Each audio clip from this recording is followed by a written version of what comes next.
Happening right now, a rally for health care outside Senator Thom Tillis's Greenville office. Protesters are asking the senator to vote no on the most recent House health care bill. WNCT's Josh Birch spoke with members of both parties and a doctor today about the bill.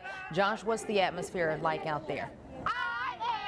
Well, Angela, this rally just started here about 35 minutes ago. Still really happening, going on. They were actually asked to leave the parking lot right outside of Senator Tillis's office here. So now they've lined up here along Arlington Boulevard, holding up signs saying no tax cuts for the top 1% and wanting universal health care. Of the Democrat and Republican and medical professional I spoke with today, not one of them said that this bill was the solution. Not a good bill. I was very disappointed that we attempted to replace it. We want people protected. We think it's the fair thing to do. Three people, three different ideologies, but one conclusion. The House health care bill passed last week is not the solution. I'm all for a repeal of Obamacare. I'm all for that, but as far as trying to replace it, trying to keep some provisions while eliminating others seems ridiculous. Trump was elected to repeal Obamacare. Mark Stewart, the newly elected chair of the Pitt County Republican Party, says government shouldn't be involved in health care at all. He says the House's bill should receive a grade of an F. Democrats agree, but for very different reasons.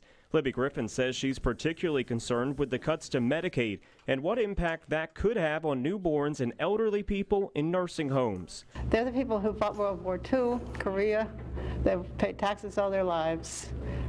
And we can't, as a country, turn our back on old, sick people. But even medical professionals disagree with the bill, with the American Hospital Association and the American College of Physicians both speaking out against it. Reduce and cut back coverage for a lot of Americans. As many as 24 million Americans would lose coverage. One area of particular concern, allowing those with pre-existing conditions to be charged more. Dr. Paul Cook of ECU Physicians says many would be priced out of insurance and just stop seeking help until it may be too late. As a result, the medical school will lose paying customers.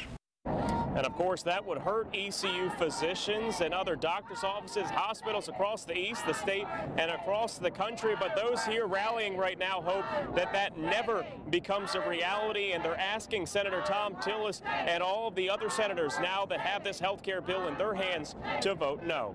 Live in Greenville, Josh Birch, 90 Your Side. All right, thank you, Josh. Senator Thom Tillis released a statement on the House-passed bill saying he does not support it. He says, quote, "I have long said that any replacement of Obamacare must address the millions of Americans with pre-existing conditions and provide a way for younger Americans under 26 to stay on their family's health insurance plans."